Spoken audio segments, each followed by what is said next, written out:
দুই বিশ্ববিদ্যালয়ের শিক্ষক ডক্টর মোহাম্মদ সরওয়ার হোসেন ও আসিফ মাহতাব উৎসকে প্রকাশ্যে হত্যার প্ররোচনায় উদ্বেগ ও নিন্দা প্রকাশ করেছেন ২৫০ জন বিশ্ববিদ্যালয় ও মেডিকেল কলেজ শিক্ষক। রোববার গণমাধ্যমে পাঠানো এক বিবৃতিতে এই উদ্বেগ ও নিন্দা প্রকাশ করেন তারা।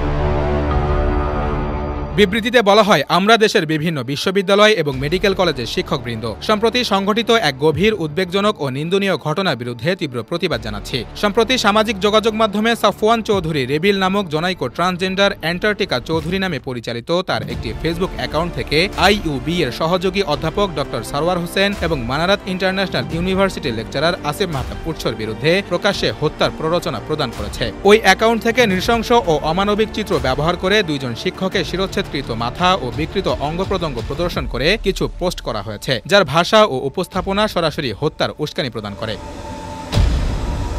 এই কর্মকাণ্ড শুধু ব্যক্তিগত নিরাপত্তার জন্যই নয়, বরং দেশের সামাজিক স্থিতি, আইনের শাসন এবং মত প্রকাশের স্বাধীনতার জন্য এক ভয়াবহ হুমকি। এ ধরনের প্রকাশ্য হত্যার প্ররোচনা সাইবার সুরক্ষা অধ্যাদেশ ২০২৫-এর ধারা ২৬ এবং দণ্ডবিধি ১৮৬০-এর ধারা ৫০৩ অনুযায়ী শাস্তিযোগ্য অপরাধ। হত্যার প্ররোচনা এবং হুমকির পরিপ্রেক্ষিতে ডক্টর মোহাম্মদ সরওয়ার হোসেন ও আসিফ মাহতাব উৎস থানায় সাধারণ ডায়েরি করেন। আমরা যথাযথ তদন্তপূর্বক বিচারের দাবি করছি।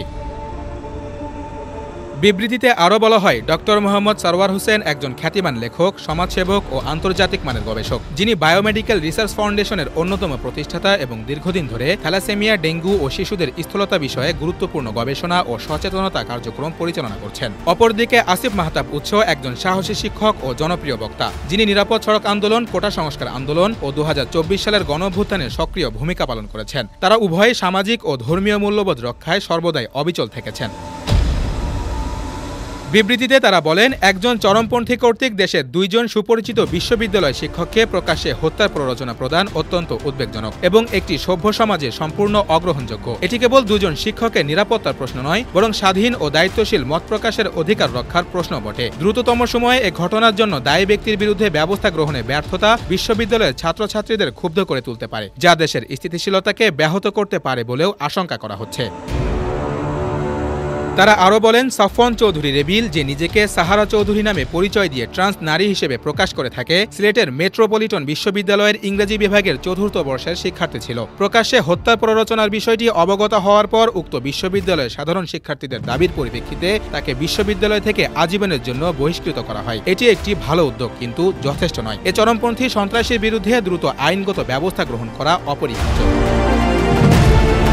আমরা প্রশাসন ও আইন শৃঙ্খলা রক্ষাকারী বাহিনীর প্রতি জোর আহ্বান জানাই, অবিলম্বে চিহ্নিত অপরাধীকে আইনের আওতায় এনে দৃষ্টান্তমূলক শাস্তি নিশ্চিত করতে, যাতে ভবিষ্যতে কোনো ব্যক্তি বা গোষ্ঠী এ ধরনের নিন্দনীয় কর্মকাণ্ডে জড়ানোর সাহস না পায়। বিবৃতি প্রদানকারী শিক্ষকদের মধ্যে রয়েছেন ঢাকা বিশ্ববিদ্যালয়ের অধ্যাপক ডক্টর মোহাম্মদ সাইফুল আলম, বুটেক্সের অধ্যাপক ডক্টর মোহাম্মদ রেজাউল ইসলাম, ডুয়েটের অধ্যাপক ডক্টর কাজী রফিকুল ইসলাম, চট্টগ্রাম বিশ্ববিদ্যালয়ের প্রক্টর অধ্যাপক ডক্টর তানভীর মোহাম্মদ হায়দার আরিফ, শাহজালাল বিজ্ঞান ও প্রযুক্তি বিশ্ববিদ্যালয়ের অধ্যাপক শামীমা তাসনিম, কুমিল্লা মেডিকেল কলেজের সহযোগী অধ্যাপক doctor Mohammad Arif Morshed Khan, medical college for women and হসপিটালের সহযোগী অধ্যাপক ডক্টর মিলিভা মুজাফফর, বুয়েট সহকারী অধ্যাপক ইফতেখারুল ইসলাম ইমন, জাহাঙ্গীরনগর বিশ্ববিদ্যালয়ের অধ্যাপক ডক্টর লুৎফুর রহমান ইলাহি, চট্টগ্রাম বিশ্ববিদ্যালয়ের সমাজবিজ্ঞান অনুষদের ডিন অধ্যাপক ডক্টর মোহাম্মদ এনায়েতুল্লাহ পাটোয়ারি সহ অন্যান্য শিক্ষকবৃন্দ।